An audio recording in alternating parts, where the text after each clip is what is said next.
When entertaining today, presentation is becoming more and more important, and what I'd like to show you are 3 very simple herbal recipes that can help you jazz up your dinner table.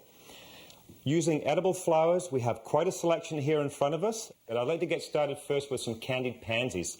These are some fresh pansies here that I have on the board, and these are some that I made yesterday, and this is what they look like once they're candied. And you can see the petals are quite firm, and they actually make a noise when they drop on the plate. They're quite hard. We'll just put those to one side for now. And all we need to do to make these pansies is 1 egg white, very lightly beaten, and some superfine sugar and an artist brush. Just beat this up a little bit more. It doesn't need to be too fluffy and thick.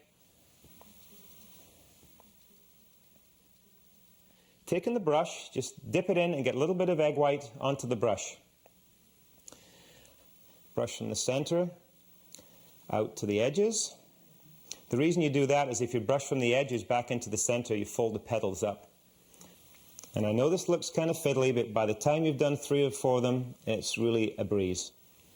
Then take a tiny bit of sugar and sprinkle it all over the back of the flower. You can put quite a bit on because you can always shake off the excess later. And turn it over and do the same on the face. And at this point, I like to put them face down on a plate, and that's it. That's that simple. And what I'd like to show you now is how to make some herb butter. I prefer to use garlic chives. You can use regular chives. Herbal butter, confetti butter, compound butter you might hear it referred to. That if you're serving this at the table and your bread has just come out of the oven, you've warmed it up and it's nice and hot, then when the butter goes on, it melts into the bread, and you'll see that the herbs and the flowers will end up scattered all over the top, and it looks extremely pretty. That's it. We just pick those up. Okay, some flowers. What would you like? Okay, what have we got here? Some bergamot. This is another variety of bergamot called blue stocking bergamot, which is a more recent hybrid. And this is a variety called Cambridge scarlet bergamot. It's a hardy perennial.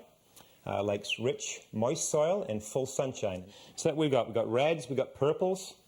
How about some little calendulas, or pot marigold as they're sometimes referred to?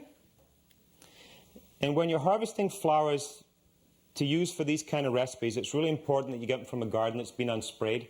You don't want to be taking chemicals in that have been sprayed onto flowers. This is a lemon-scented geranium. We can put those in for a little bit of pink. Look at this, isn't this stunning, this little blue cornflower? So we've got blue cornflowers. Here are some red cornflowers. There's pinks and also whites. This is a scented geranium called citrosa.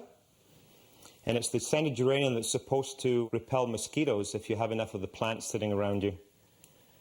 All parts of the nasturtium are edible. You can eat the flowers, you can eat the leaves, and you can actually take the seeds and pickle them and make a false caper. And I really enjoy them. Okay, so we've got a nice little pile here, and this takes a minute. You just have to go through and chop these all up. Now at this point, you might get tempted to use a food processor, and it does work, but the finished product comes out really muddy, and the colors are all mingled together. They bleed in the food processor. There we go. There. And this is why it's important that the butter's soft, because at this point you're going to have a heck of a time stirring all the herbs and the flowers together to get a nice mix. Now, as we get to here, I would like to put some plastic wrap on this, refrigerate it for 3 to 4 hours, and the reason for that is you want time for the garlic chive to infuse into the butter and get the flavor right through. If you're in an absolute panic, you can use it at this point. And we're going to make a similar kind of a recipe next. This one is going to use some parsley and some edible flowers. And I like to call it an edible plate garnish, or confetti, and just show you how to make this. So get your parsley, get all the ends together, and wrap it into a really nice, tight bunch. A good sharp knife, and what we want to do is just go like this and take little pieces off the side.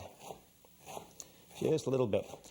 So the reason we're using parsley is that if we just use the flowers that we have on the table in front of us, they don't pick up as much. The green of the parsley really brings out the yellows, the oranges, the blues, the purples, whatever we're using. So it's a bit of a filler. It's a bit of a background. Yeah, that's pretty good. And we can just push that off to one side of the plate. Okay, it's like wipe my hands here. And let's see what we've got. Let's see some things in here that we haven't used already. Okay, here's one here. This is Monarda citriodora, or lemon bergamot. This is the only bergamot that's an annual bergamot. All the other bergamots are hardy perennials. This herbal confetti, once I get it finished, it really needs to air dry for 4 to 6 hours. Otherwise, when you go to sprinkle it onto the plate, it comes out in clumps. This is from South America. This is called Cardinal Sage. It's a tender perennial. And it grows to, oh boy, we've got some in the garden right now, about 3 to 4 feet tall. And as the flower spikes get spent, you just cut them off and another one comes up just below it. It's great to have in the garden all summer long. Oh, look at this. We've got some little mint flowers that we could throw in and use. They're all edible. Just pick some little bits off the end. Put some blues, some more of the cornflowers, bachelor buttons. Okay, and some more of the red. How about a little bit more yellow from the calendula? I think you're getting the idea. I think we've got enough. And right at the end here, look at what we've got in here. Here's a rose, and all roses are edible as long as they're not sprayed. This one's called Kathleen Harrop. It's an old-fashioned rose, and it's highly, highly scented. It's just gorgeous. Okay, let's put a few of those in there too. It's not only going to look good, it's going to smell great. Once again, take your time. And same thing with the herb butter. Don't get tempted to put this in the food processor. I know it's a lot faster, but it's worth the time to do it by hand. Okay, so what we're going to do is just make a nice little pile here. Mix it all together, and that's starting to look really pretty. It's best to take this, sprinkle it all out, spread it out on a plate or a board somewhere. Leave it out of direct sunlight for 4 to 6 hours or overnight. Just let it dry a little bit, because I'll show you what happens. If you pick this up, when you pick it up in between your thumb and fingers and you go to sprinkle it, it comes down in big chunks, and we don't want that. We want it to be just lightly all over the plate. We don't want it to cover the plate. So that's it. 3 simple herbal recipes that will help you jazz up your table when you're entertaining. Hope you enjoy them.